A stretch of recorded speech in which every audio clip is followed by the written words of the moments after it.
sa inyo tuwing Sabado alas 11:30 ng umaga hanggang alas 12:30 ng tanghali dito sa himpilan ng Pinoy Radio.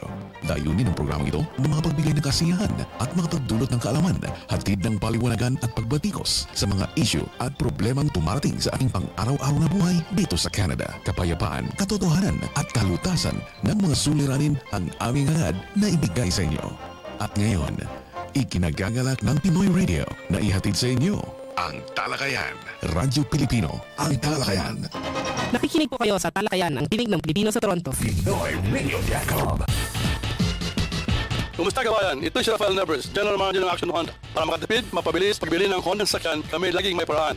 Laging may sales events at promotion tama sa iyong kakayahan. Please call us at 416-281-1234, 416-281-1234. Bibili ka o hindi, it's always my pleasure to talk to kababayan. Mabuhay! Welcome to Dr. V. Santiago and Associates Family Dentistry. Complete dental care, general and specialty dentistry with trusted team of doctors, surgeons, periodontist, and dental hygienist. Now with 2 locations to serve you in the Greater Toronto area. Main branch at Toronto office, Rosedale Medical Clinic, 600 Sherbourne Street, Suite 307, Toronto, and its new Audison Clinic at Mississauga Marketplace Plaza, 4555 Herentaria Street, Unit C11. To learn more about Dr. Santiago and Family Dentistry Canada, visit them online with their new website, thefamilydentistry.ca. For a TLC way of treatment, call 416-967-9272 or 905-272-3455. Dr. V. Santiago and Associates Family Dentistry. Hello po, ito si Belita Corrales. Kumusta na kayong lahat? Sa yumak na magsama-sama, ipadala ang ating cargo. Serbisyo ay hindi nagbago. Ang yumak ay totoo. Saan pa man ang iyong pamilya, ang yumak ay mayroong serbisyo. Kahon ninyo'y walang peligro. Darating, maayos at magaling. Kahit anong ginagawa ninyo, makinig muna sa masayang tropa ng Talakayan. PinoyRadio.com.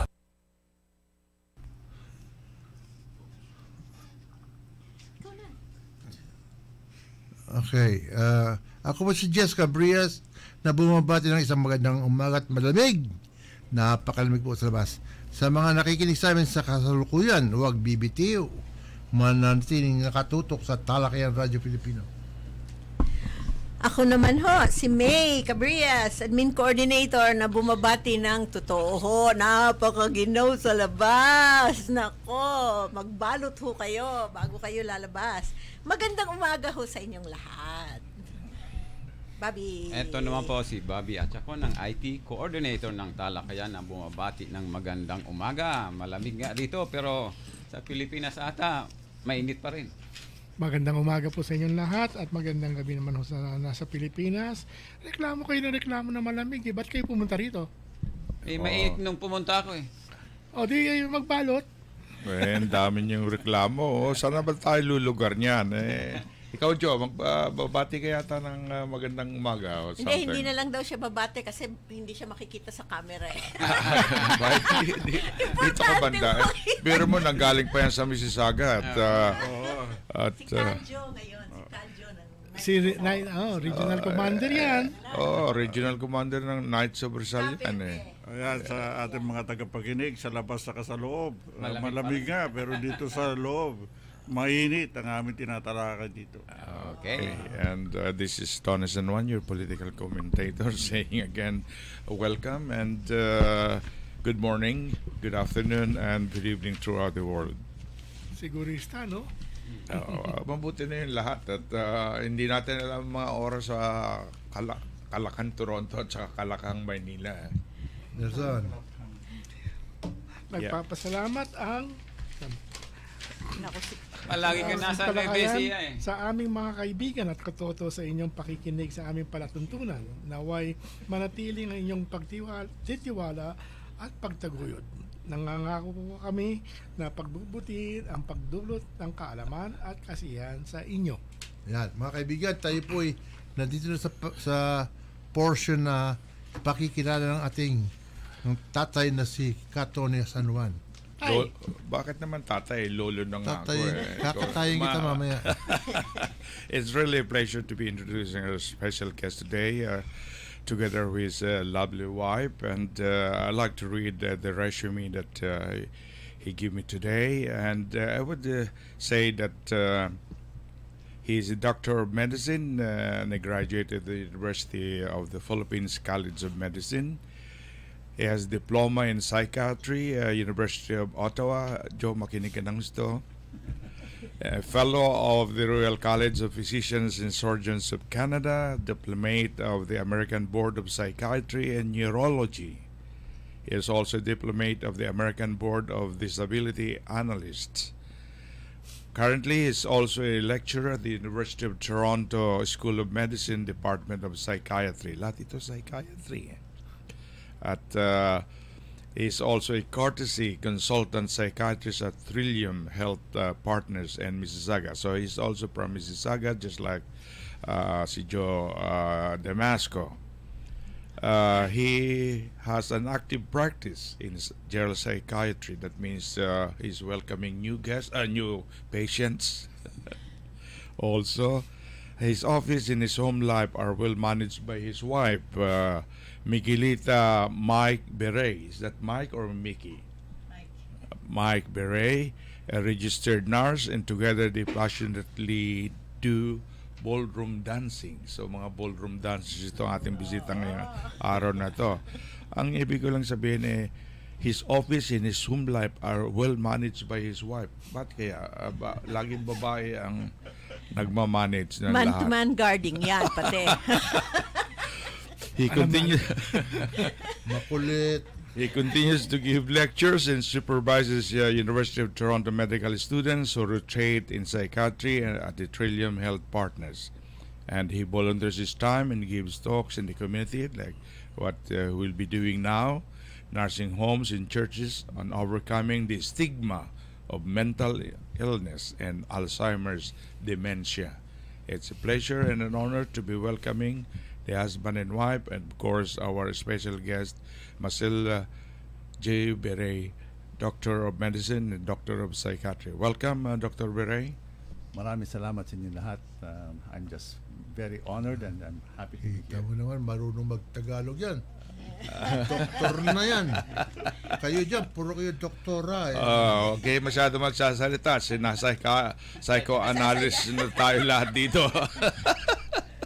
Of course, his 40s about mental illness, and I believe there is certain percentage of the population, not only here but also in the Philippines, suffers from such disease or illness, something like that. Ko sana if you have the mental illness, will you admit yourself that you have the mental illness? That's not. Is that a question for our guest? Yes, that's a question for our guest. Oh, okay.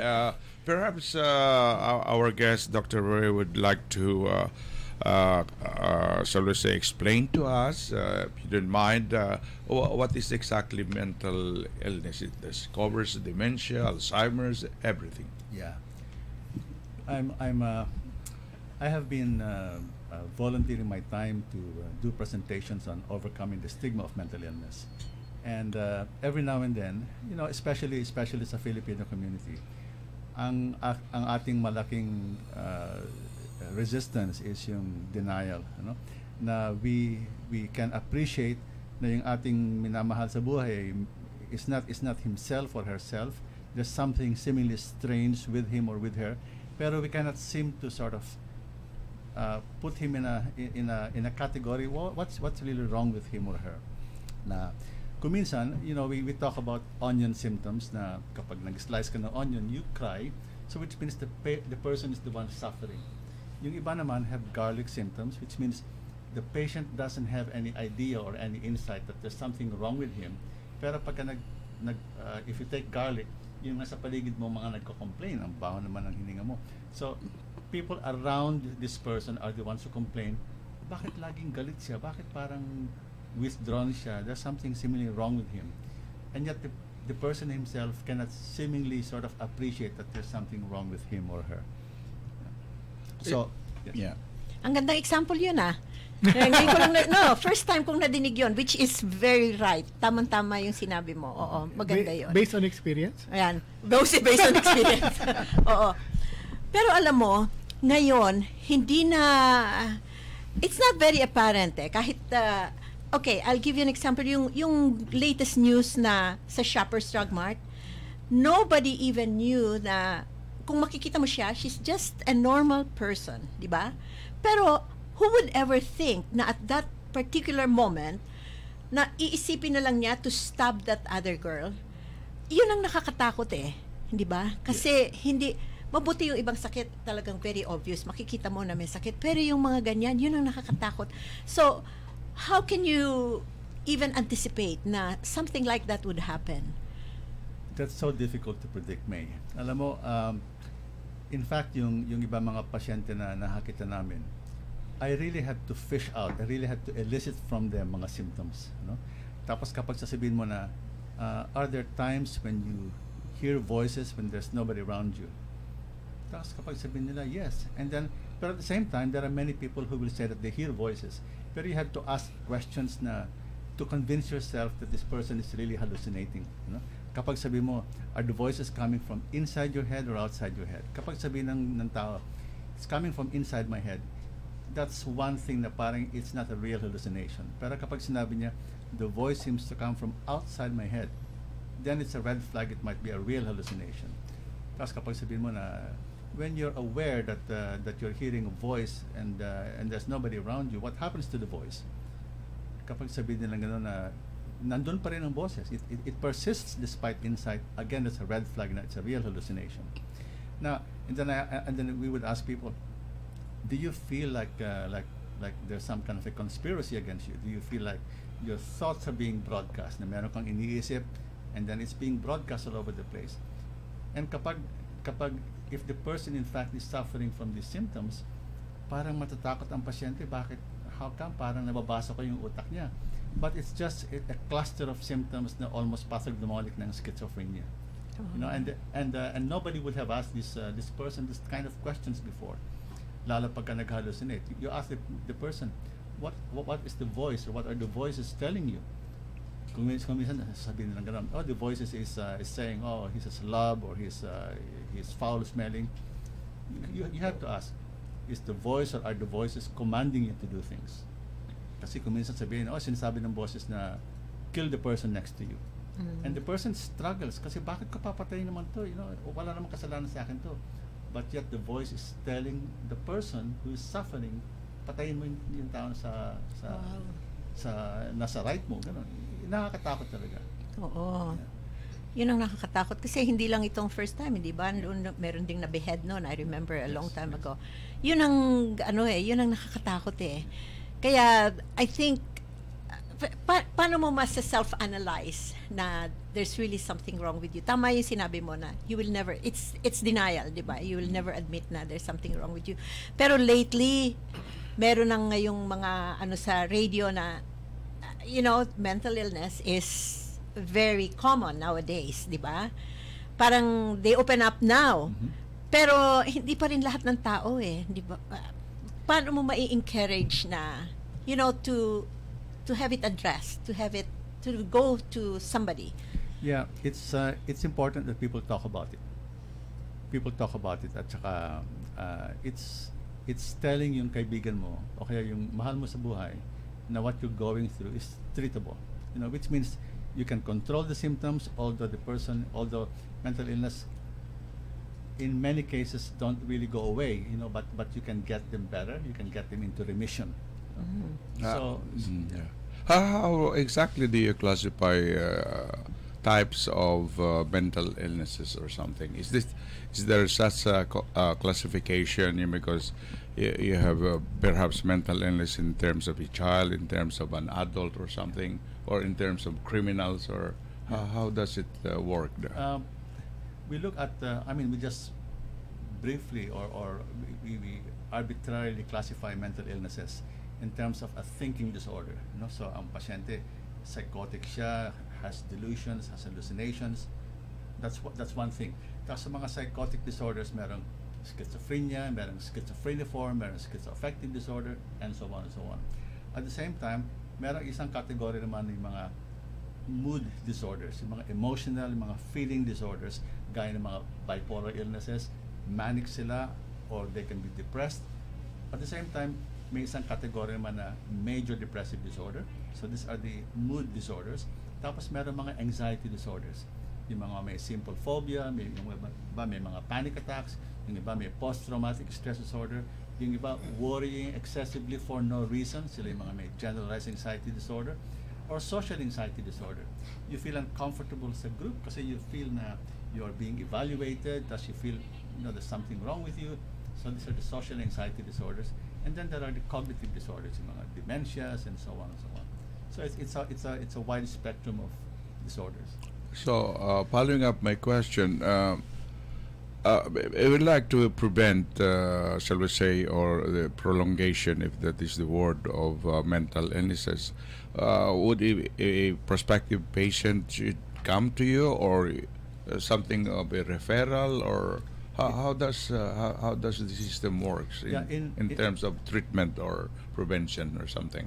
Yeah, in our system here, it's important that we identify everyone actually who is presenting with symptoms, and it can be a family member, it can be a pastor, a priest, or the school teacher or a co-worker, and then you encourage the person to see the family physician, and the family physician becomes the referring person to channel you to a psychiatrist, and just like in any other medical specialty. Yeah. Alam mo, ang problema kasi dito sa, especially sa Filipinos, no? Ayaw nilang, yun nga, yung denial, no? Kahit kunyari sa pamilya. Alam mo na, parang meron duda ka na, merong diferensya yung anak mo, o yung asawa mo, o kapatid mo. Pero, ayaw mo masabi na, meron kang kamag-anak na, di ba, may mental disorder. Yun ang problema eh. Kaya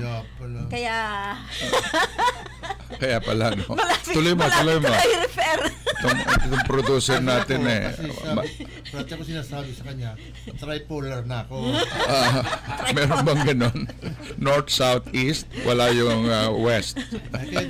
Ayaw niya makipag-usap sa mga ibang kaibigan niya tungkol sa sakit kong tripolar. Tripolar daw siya. Palagi kahit sa doktor namin sinasabi niya tripolar. Si Jo yata may tatanong. May tatanong ka ba, Jo? Tanong Doc, particular ako dun sa isang segment dun sa mental illness, yung sinabi mo sa society, anong exact classification? Society mental illness? Society? Social deviancy or something? Social anxiety disorder. Okay. Kasi tayo nasa social society. Hindi society. Ikaw talaga. Kasi marami tayo namimit na sa society. Ano exactly ang yun ang symptoms nun? Yeah, yung mga individuals na may social anxiety disorder, in as much as they want to have friends, they want na sasali sa grupo, pero at the same time inhibited sila kasi they feel nga ang pinaka red flag na that should identify these people is that they feel na kapag nasa grupo sila, they're being evaluated, people are looking at them, people are thinking na yung pagsalita niya parang nauutal siya, or yung mukha niya parang it's like this, and so the people has a lot of assumptions about something that's wrong with me, and mapapansin ng mga people around me, so they feel na kapag ini-evaluate sila ganyan, they start feeling anxious, they start feeling parang kinakabahan, and they will withdraw themselves from the group. They will just withdraw, they will go away.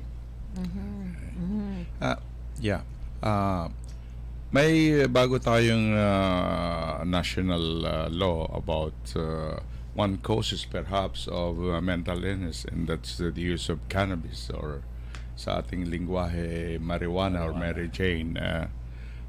Pwede bang mapunta rin? Anyway, it's part of mental illness thing. So what are exactly the implications of the use of cannabis in terms of developing or acquiring more mental illnesses among the youth or among the population? That's a very important and very relevant issue nowadays, especially with legalization of cannabis. Kasi we have to understand na ang pag-mature ng brain, okay, a child's or a person's brain actually reaches full maturity by age 25. So which means hanggat nade-develop ang brains, yung mga white matter, yung mga gray matter, yung mga synapses, yung mga interconnections, hindi pa sila completely na ma-mature. Now, ito mga cannabinoids, yung endocannabinoid system, ang parang ginagawa nila is that they affect the maturation of the brain cells, the connections ng mga neurons in a negative way. So the person eventually, kapag at a young age, nag-take na siya ng cannabis, it affects their cognition. Ang kanilang attention span is poor, memory and processing and so on and so on. So that eventually hindi nila na ma-maximize yung kanilang full potential when they get to be adults. And we have to understand na, especially sa frontal lobes, which is the last part of the brain to develop, nandun yung impulsivity, nandun yung decision making, yung mga executive functions. So we understand, we can see kung bakit yung mga teenagers natin, they can be impulsive kasi hindi pa talaga controlled or hindi pa fully developed yung kanilang frontal lobes. And these things get affected kapag they're introduced to cannabis at an early age. Now, doon naman sa mga adults, kamukha namin, adults, over adults na. sa atin naman, it doesn't mean na kapag kasi it's like this, mental illness starts manifesting itself at a young age. No? Kaya kapag a young adult enters university, biglang magkakaroon siya ng breakdown, and then we will always think, oh, masyadong stressful kasi dyan, no? Parang na-stress lang siya. But whether it's stress or not, it's at that age na kapag may underlying predisposition, which means the person has the genes to develop schizophrenia, bipolar illness, it shows itself sa ganong age, early 20s or mid-20s when they start entering university. So, kapag ang person naman is lucky na hindi na ma-manifest pa yung illness, if they start taking cannabis or any illicit drugs, it increases the chance, the likelihood that the mental illness that is otherwise not uncovered, gets manifested. So sa ating age, kapag hindi pa tayo nagkakaroon ng symptoms ng mental illness, well, most likely we don't have the gene for that, no? Pero kung meron tayong gene, tapos hindi pa na ma-manifest, and then you take drugs like cannabis, then maybe at our age, it might still get manifested. Kasi I of course, may mga anecdotal experiences kami. I saw this man who was referred to me, and he was 85 years of age. Sabi ko, why is he being referred? And nung nakita ko 85 years old, very frail, very fragile, tumatalon sa kama. Sabi ko sa nurse, mahuhulog to, he'll have a fracture. Well, doc, that's why you're here to help us. And then I looked at his medication history, and he was taking Sesamet. Now Sesamet is a cannabinoid. It's like Marinol. It resembles the chemical structure of cannabis, and we know right away that this medication can trigger psychotic illness. So in his case, parang bipolar siya, parang manic, parang psychotic siya. So I phoned his physician who prescribed the Marinol, and I said that the Sesamet, and I said your patient is like this, so and so. So sabi niya, okay, just stop the medication. We stop ko. After 5 days, nagsettle na siya. So if we have the underlying predisposition, may genes tayo for mental illness, it might be uncovered if we take these substances. Okay. Alam mo, merong myth nung araw, ewan ko kung totoo or not, na pag daw bilog ang buwan, hindi ba sinasabi nila? Lunatic. medyo tinutoyo ang tao. Ano yun? Totoo kaya yun? Is there any scientific explanation kung bakit minsan kasi sa trabaho, di ba, no? Sabihin, because it's full moon today. Kaya daw nagkakagulo yung mga ano. Kaya pala. May scientific. Kaya pala. Okay. Alam mo, I really don't know. I don't know. Pero, again, it could be chance alone when I was, kapag nag-work, when I was still young, tapos I was doing calls sa hospital. And kapag bilog ang buwan, somehow parang mas maraming referrals sa emergency room. And you just laugh about it, say, bilog ang buwan. I don't really know of any scientific Dr. Reynag, you said about the age 25. You mean that the government is sure of putting up the law of the cannabis law, because it is over 25. Yeah. In fact, I think yung legislation will allow that sa age of 18. 18 ang alam ko. 19. 19 na ba? Yeah. And yung mga psychiatric groups gaya ng Canadian Psychiatric Association, pati yung Quebec Psychiatric Association, and many other groups, pati yung Canadian Medical Association, looking at the evidence, parang nagbabargain. Ano? Wag naman yung 18, 19. And so they were trying to suggest na gawin na lang available at the age of 21. No? And so yun ang parang trying to compromise. Kasi what we know is that the earlier the exposure, tapos the earlier na magkaroon ka ng uncovering ng mental illness, the more severe the outcome. Tapos the younger the age of onset, tapos the longer the duration ng illness. So if you can delay, then so much better. Yeah. But kaya, Doc, popular ang marijuana in terms of Western countries? I really don't know about Asian countries and other countries. Bakit popular dito lalo na sa Canada at na-legalize na nga, dati medicinal, ngayon recreational, so kung baka lahat na. Yeah, alam mo, I don't know why it is so popular, but really nasa literature na sinasabing gano'n. In fact, of course, cannabis is the most common illicit substance at that time being used by the Canadian youth.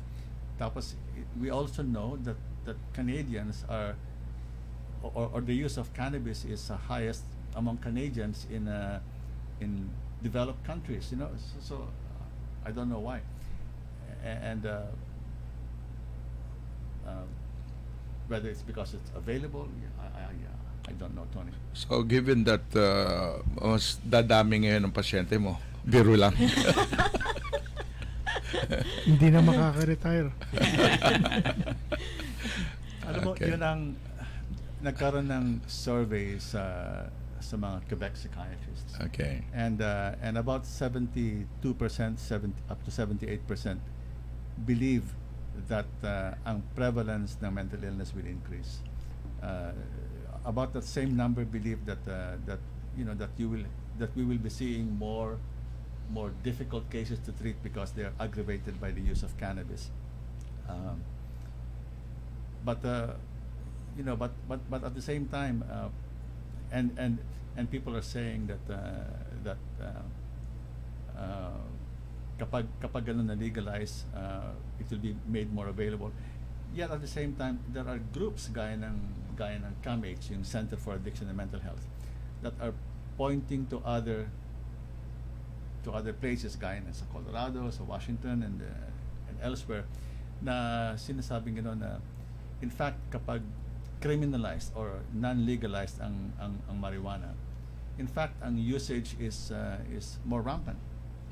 Pero kapag na legalize, kapag na decriminalize naman ang cannabis, then for some reason the usage seems to be not as rampant. Okay. Yeah. Pero marami ring they would also try, di ba? Kasi experimental. Ano kaya, what is it about this thing, cannabis, na maybe I should try it. Di ba, hindi kaya ganon? Kasi ngayon, parang nasa stores na eh. Oo. Maraming mga kabataan, lalo na yung youth.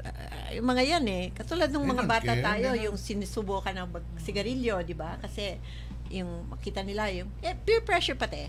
O you try it, it's good.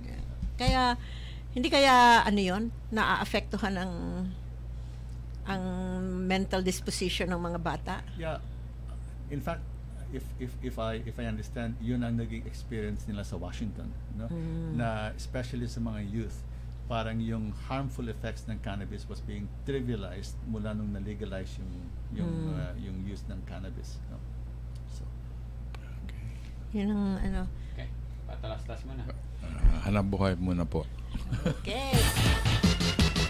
Kumusta kabayan? Ito si Rafael Nevers, General Manager ng Action Honda. Para makatipid, mapabilis, pagbili ng Honda sasakyan, kami laging may paraan. Laging may sales events at promotion, tama sa iyong kakayahan. Please call us at 416-281-1234, 416-281-1234.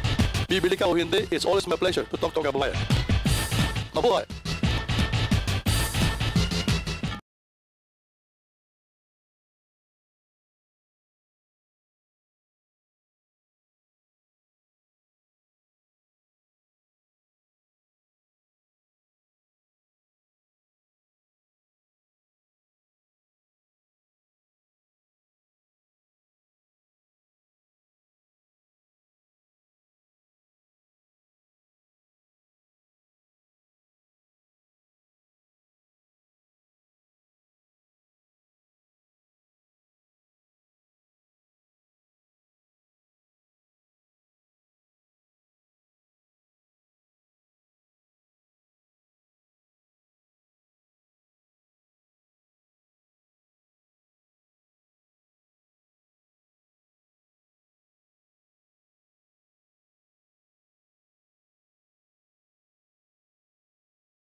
Salamat sa mga nakikinig sa amin for the past 15 years. Kayo po ang nagsilbing inspirasyon upang pagbutihin ang aming paggawa ng Talakayan Radio Show.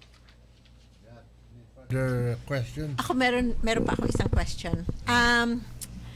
Yung ang autism ba or yung mga sakit na ganyan, would that be classified as a mental disorder?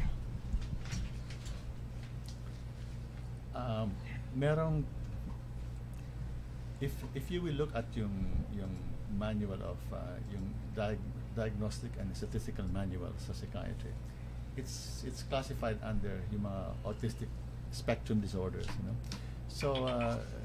So if you will look at it that way, then it's classified as a psychiatric disorder.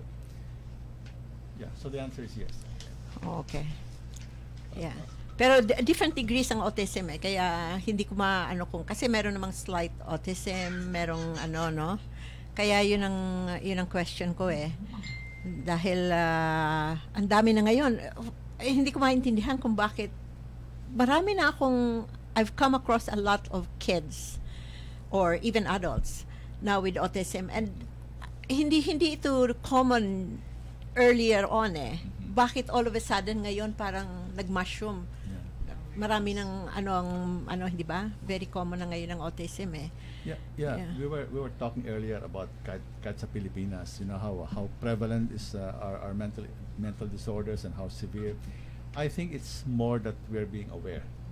So we are more aware na and there's a certain degree of acceptability or acceptance of this disorder, and there's help available.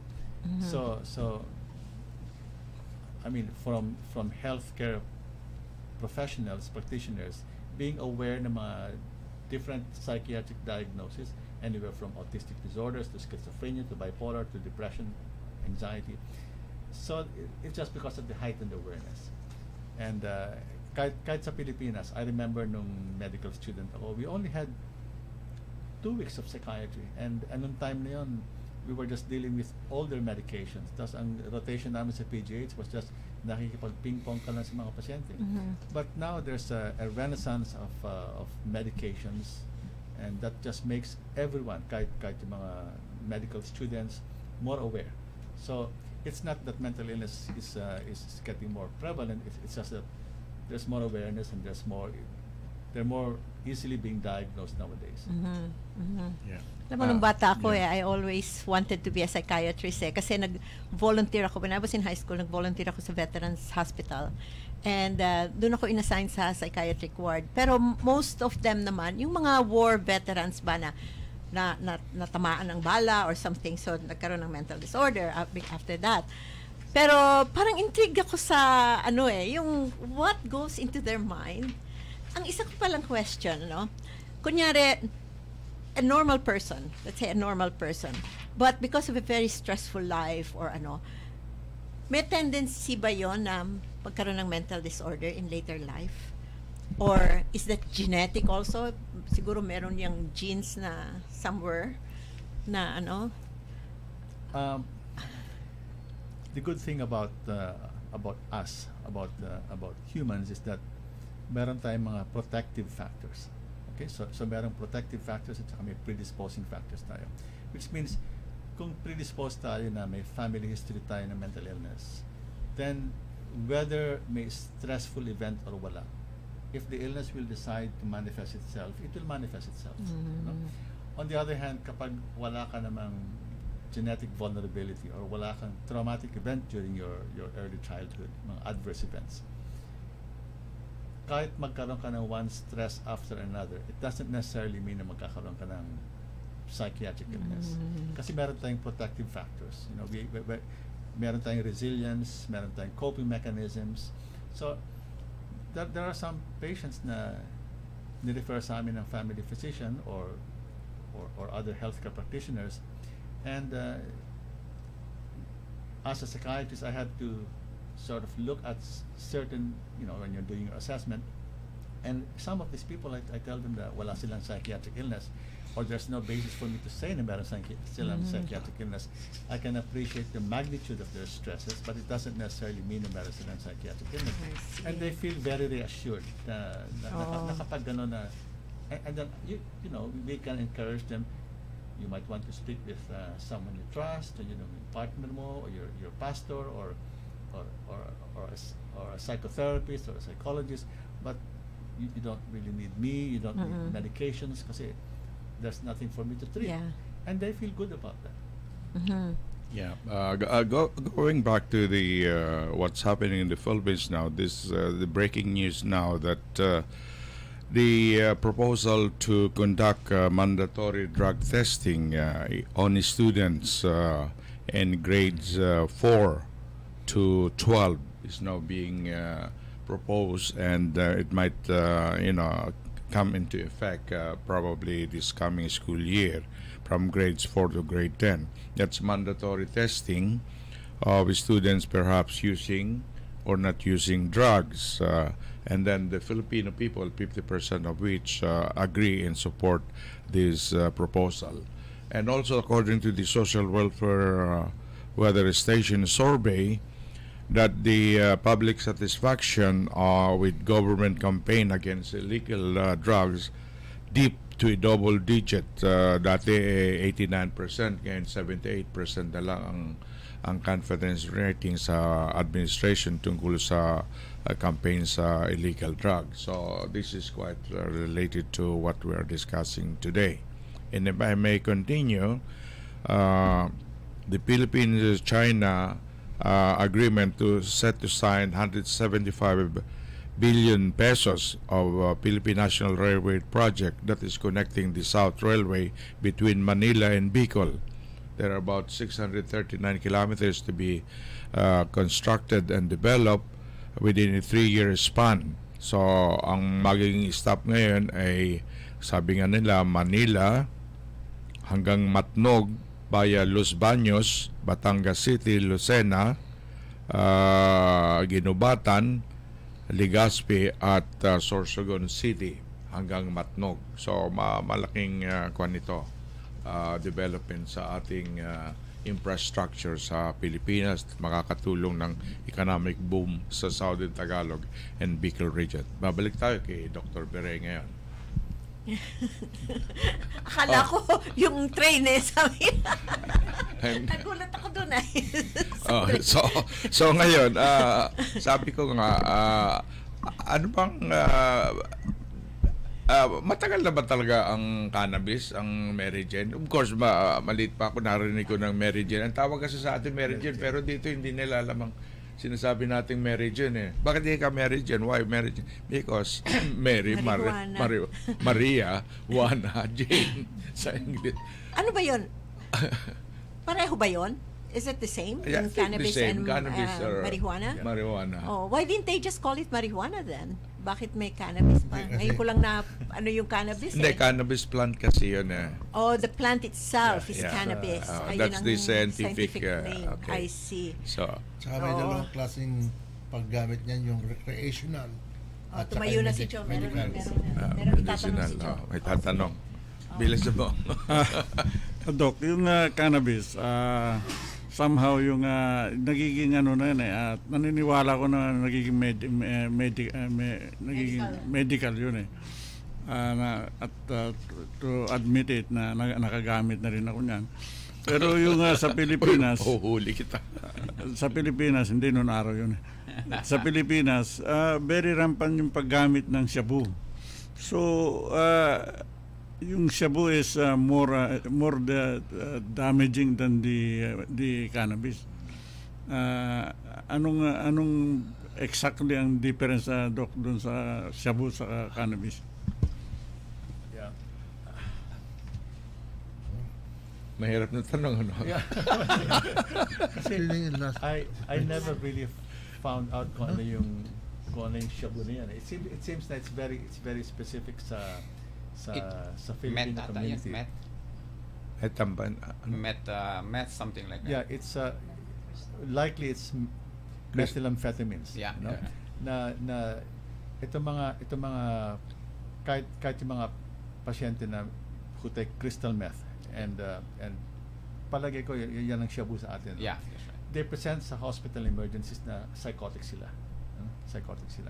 Sure. And whether na merong predisposition, which means may genetic predisposition sila or not, it's known that about 50% of patients who present with toxic psychosis, crystal meth sila, nag-shabu sila, about 50% of them will develop a psychotic disorder within 10 years.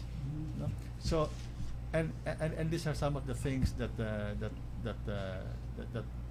science that we still have to find out more. You know, does it happen na itong mga tao who present with toxic psychosis because of illicit drugs, even if they're not predisposed, and it's argued that it's just because we don't know kung talagang meron silang family history. So sometimes people don't know na meron silang family history of mental illness, but that's what's known. 50% of them will develop a psychotic disorder within 10 years.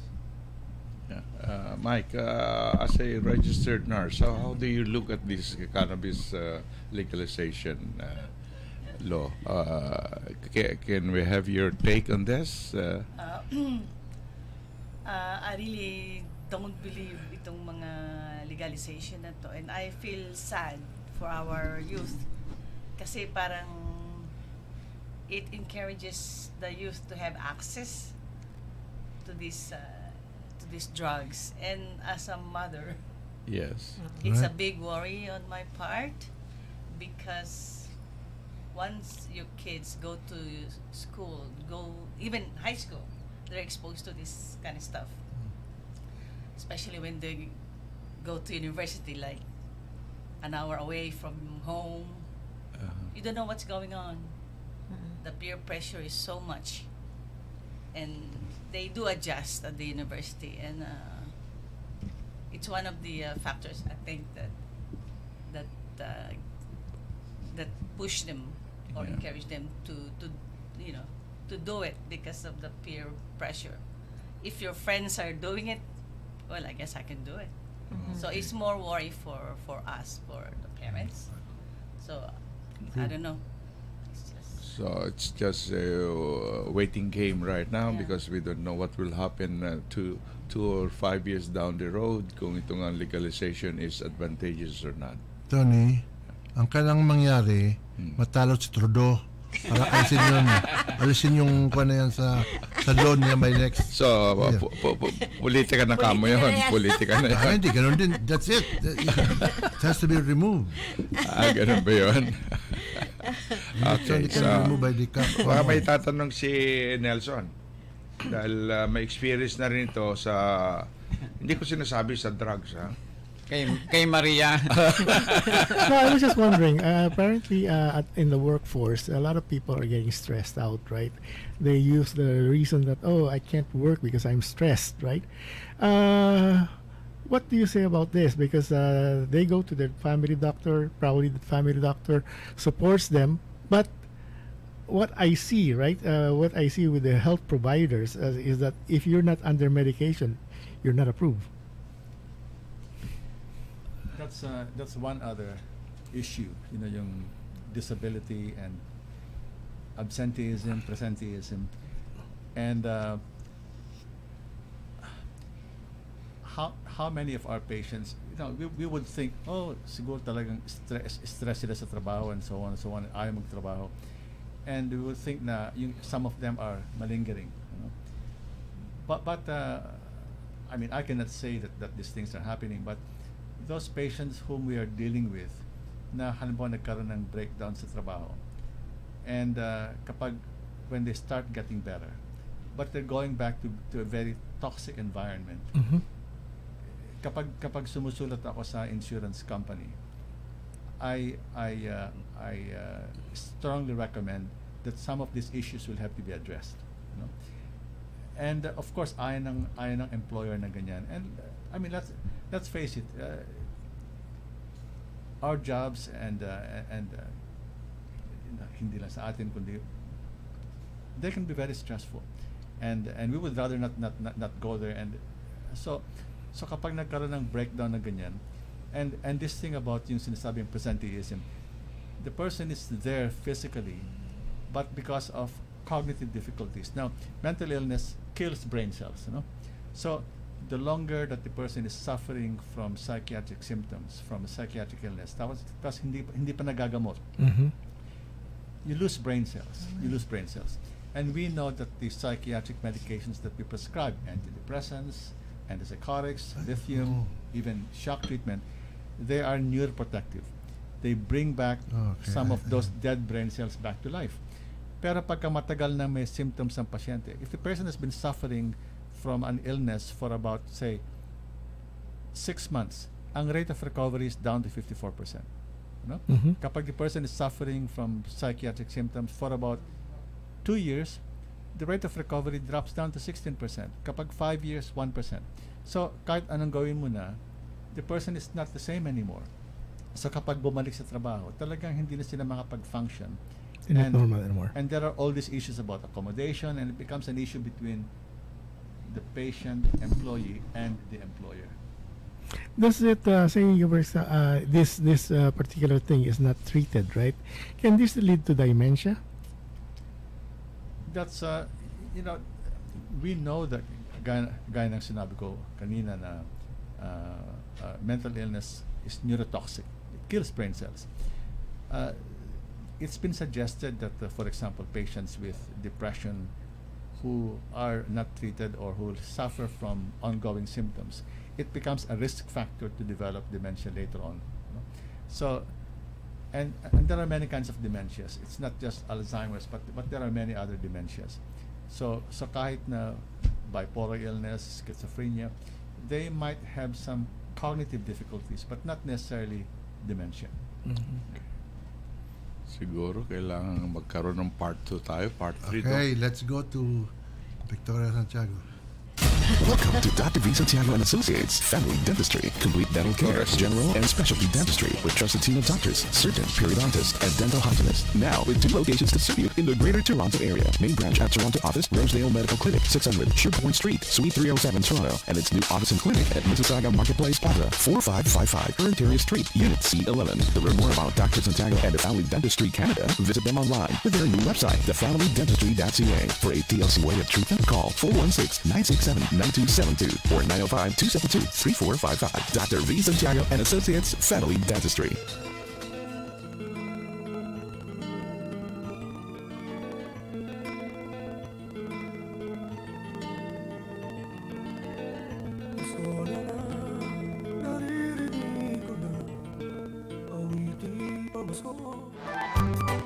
Hello po, ito si Belita Corrales. Kumusta na kayong lahat? Sa yumak na magsama-sama, ipadala ang ating cargo. Serbisyo ay hindi nagbago. Ang yumak ay totoo saan pa man. Ang iyong pamilya, ang yumak ay mayroong serbisyo. Kahon ninyo'y walang peligro. Darating, maayos at magaling. Nandito na po tayo sa Bits and Issues. The One Magical Night show of Catherine Bernardo and Daniel Padilla will perform with Elmo Magalona and Janela Salvador. The venue is Toronto Pavilion, 190 Railside Road. The support assistance of Waki, Hirai, and Negi will help the success of the show. The date is November 10, 2018. Dadating ho si Lolita Carbon with her hit songs, kasama niya yung Asin Band. At dun ho ito gagawin sa Korean Canadian Cultural Association. That's the venue. And it's on 1133 Leslie Street, Toronto. Limited seats only, so call XM at 647-803-9726. And the cost is $45 for the regular show and $65 for the VIP meet and greet. May kakanta ba? What does it take to realize your dreams? To get you there, a vision and positive steps. The same goes to your financial future. At World Financial Group, we help middle-income families identify their dreams. It's never too early to start working towards your dreams. So I suggest you call Agnes Miranda today. Telephone number 416-702-9693. To secure your family's future, think of World Financial Group. Yeah, pananaw po ni Katoni.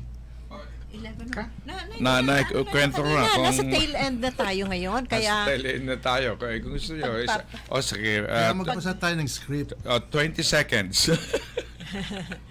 Mga kandidato pong party list sa Pilipinas ay pinapayagan at hindi pinabawasan. Sabi nga, there are about 165 party list organization in the Philippines.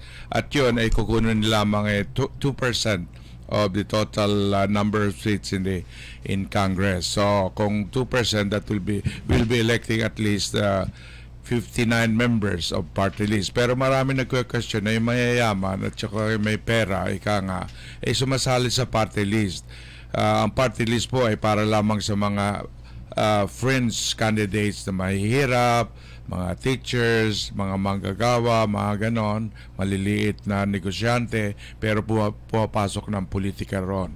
But ang sabi ng COMELEC, wala silang magagawa tungkol doon because it's part of the law, it's part of the Constitution. Yan lang po ang pananaw ni Tony San Juan.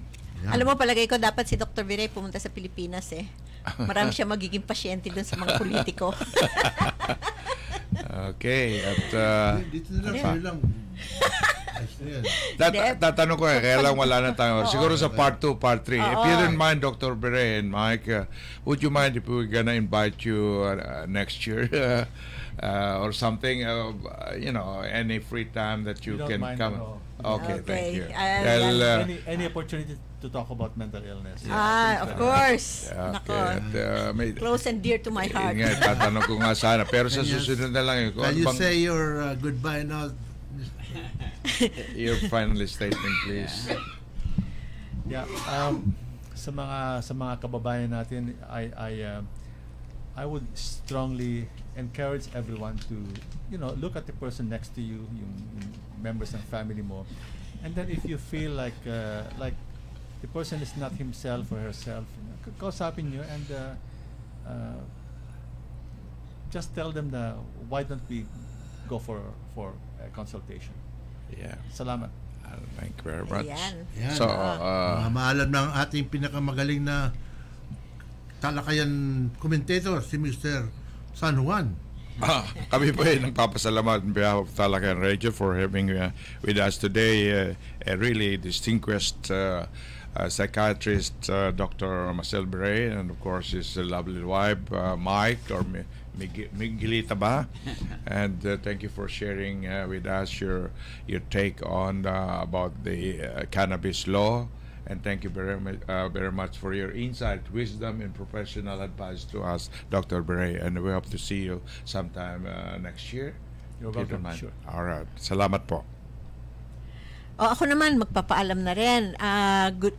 Huwag niyo hong kalimutan, tomorrow is Remembrance Day. Remembrance sa ating mga fallen soldiers. Hindi lang ho dito sa Canada, but I think yung ating mga sundalo na naglaban para sa ating Pilipinas. So, thank you ho for listening, and I hope you listen to us again next week. The same time, the same, hindi same station. basis. Same PinoyRadio.com. Yes. And just listen to us from 10 to 11. Bobby. Hi, Joe. Sa ating mga tagapakinig at napakinggan nyo si Doktor at of course sa ating mga kalakhan na mamamayan, maraming denial dyan at of course makinig kayo ulit at sa talakayan lang meron niya. Okay, ito po si Bobby. Nelson, magpakita ka na sa ano. Sige ho, maraming salamat. As Dr. Beret has said, okay, pag napansin ninyong kinakausap kayo palagi, let's go for consultation. Kausapin ko rin. Until next week. Ito po si Bobby. Thank you po sa pakikinig nyo. Saturday again tayo magkita-kita dito sa Pinoy Radio, Talakayan Radio. Ayan mga kaibigan, hanggang sa susunod na Sabado kami po ay mamaalam na ano man ang ibig niyong talakayan namin sa aming palatuntunan. Tumawag na po kayo sa 416-441-2887. Salamat at magandang tanghali sa inyong lahat. Thank you for listening to Talakayan. The hours fade, the moments fly, and time never stands still. We now look into the pool of memories and pause a while in pious meditation to think of the things we did and did not do but should have done, and hope that in tomorrow we shall improve upon today. Good day, pleasant weekend, Diyos mabulos sa inyong gabos. Inyong natungayan ang isa na namang pagtatanghal ng programang Talakayan, Radyo Pilipino hanggang sa susunod na Sabado para sa mga usaping napapanahon at mga ulat na dapat bigyan ng tuon. Talakayan, Radyo Pilipino.